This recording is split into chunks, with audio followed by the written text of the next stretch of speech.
പറഞ്ഞുകൂടി അപമാനം താങ്ങാൻ വയ്യാതെ അച്ഛൻ നെഞ്ചുപൊട്ടി മരിച്ചു, അമ്മ ആത്മഹത്യ ചെയ്തു എന്നൊക്കെ. ഇവരെ ആരും ചിന്തിക്കണ്ട. നാളെ തന്റെ ഭാര്യയാകാൻ പോകുന്ന പെണ്ണുമൊത്ത് ഒരു ജീവിതം മുഴുവൻ ജീവിച്ചു തീർക്കുന്നത് സ്വപ്നം കണ്ടിരിക്കുകയായിരിക്കും പാവം തന്റെ കല്യാണ ചെറുക്കൻ. തനിക്ക് അയാളോടെങ്കിലും ഇതെല്ലാം തുറന്നു പറഞ്ഞുകൂടായിരുന്നു.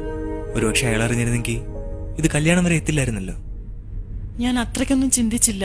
അച്ഛനും അമ്മയും ഈ കല്യാണം ആലോചിച്ചപ്പോ തന്നെ ഞാൻ ആകെ തകർന്ന ഒരു അവസ്ഥയിലായിരുന്നു. തന്നോട് അയാൾ സംസാരിച്ചിരുന്നോ തന്റെ ചെറുക്കൻ? ഇല്ല, ഞങ്ങൾ തമ്മിൽ കണ്ടിട്ടില്ല. പിന്നെ എങ്ങനെ ഇത് കല്യാണം വരെ എത്തി?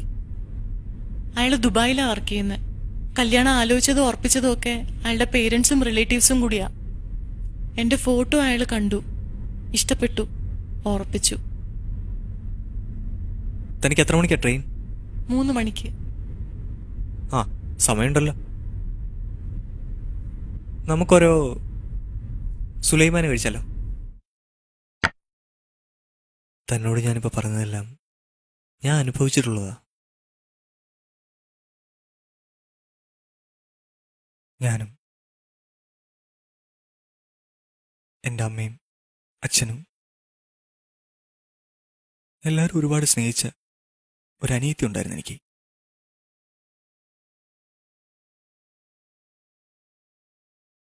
അവളുടെ സമ്മതം ചോദിച്ചു തന്നെ കല്യാണം ഉറപ്പിച്ച്. ഒരു അഫയർ ഉണ്ടെന്നൊന്നും അവളതുവരെ പറഞ്ഞിട്ടേ ഇല്ലായിരുന്നു. എല്ലാവരും ഒരുപാട് സന്തോഷത്തിലായിരുന്നു. പക്ഷെ കല്യാണത്തിന് തലേന്ന് പോയി. അവർക്ക് ഇഷ്ടപ്പെട്ട ഒരുത്തൻ്റെ കൂടെ. പിന്നെ ഞാൻ പറഞ്ഞില്ലേ, അതുപോലൊക്കെ സംഭവിച്ചേ.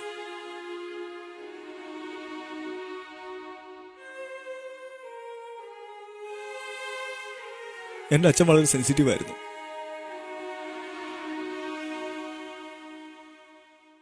പാവത്തിന് താങ്ങാൻ കഴിഞ്ഞിട്ടുണ്ടാവില്ല.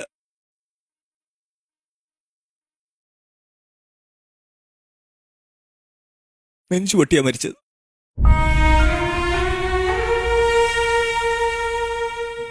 വിവരം അറിഞ്ഞവള് വന്നു.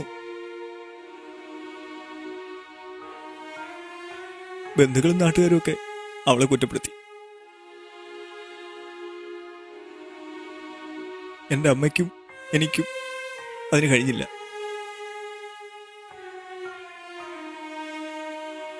അവളെ വെറുക്കാനൊന്നും കഴിയേയില്ല.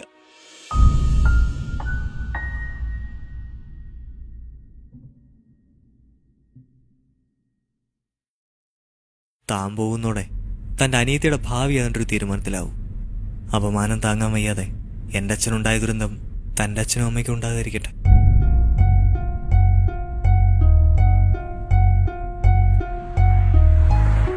മാതാപിതാക്കളുടെ സഹനത്തെക്കാളും സ്നേഹത്തെക്കാളും കൂടപ്പിറപ്പുകളുടെ മാനാഭിമാനത്തെക്കാളും താൻ സ്നേഹിക്കുന്ന പുരുഷനാണ് വലുതെങ്കിൽ ഗോ ഹെഡ്.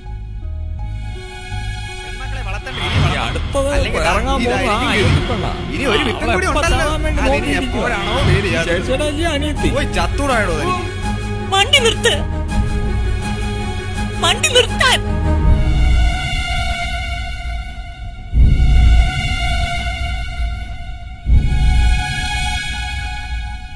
എനിക്കെന്റെ വീട്ടിൽ പോണം. എനിക്കെന്റെ അച്ഛനും അമ്മയും കാണണം.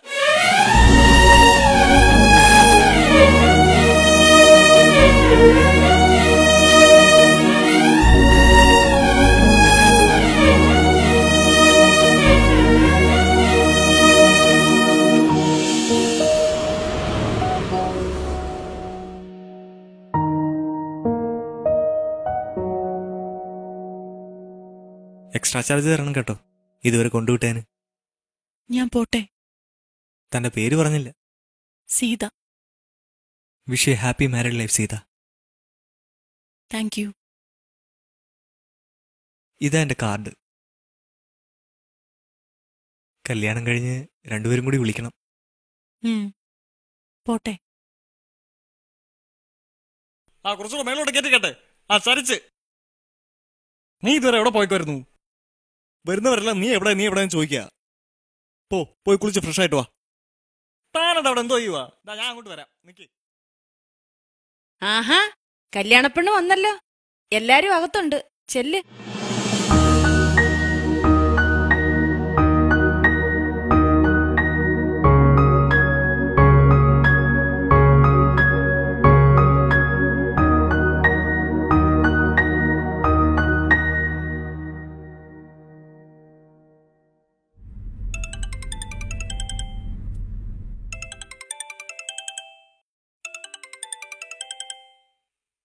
ഹലോ. ഹലോ, ഞാൻ സീതയാണ്. ആ സീത, പറയ്. ഞാൻ കല്യാണത്തിന് ക്ഷണിച്ചില്ല. നാളെയാണ്, വരണം. അയ്യോ സീത, എനിക്ക് നാളെ ഒരു വലിയ ചടങ്ങിൽ പങ്കെടുക്കാനുണ്ട്. എന്ത് ചടങ്ങ്? അതൊരു വിവാഹ ചടങ്ങാ. മീനത്തേതിൽ പ്രഭാകരക്കുറുപ്പിന്റെ മകൾ സീതയും ഞാനും തമ്മിലുള്ള വിവാഹ ചടങ്ങ്.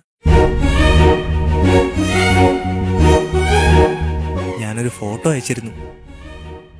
അത് പേര് ചവറ്റുകൊട്ടയിലാണെന്ന് എനിക്കറിയില്ല. ഒന്ന് നോക്ക്.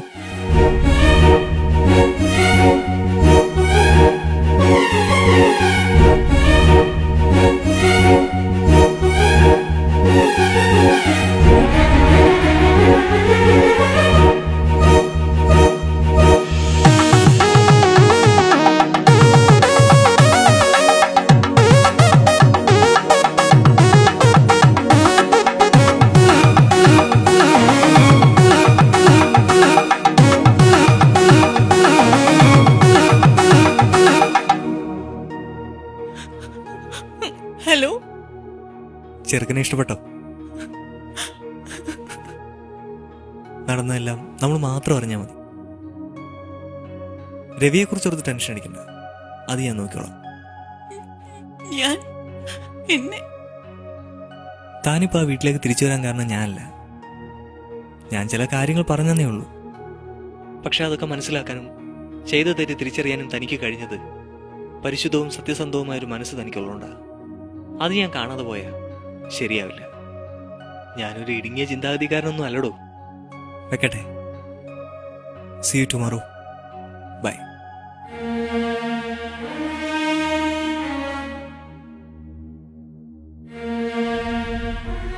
ചെയ്തത് തെറ്റാണോ ശരിയാണോ എന്നറിയില്ല.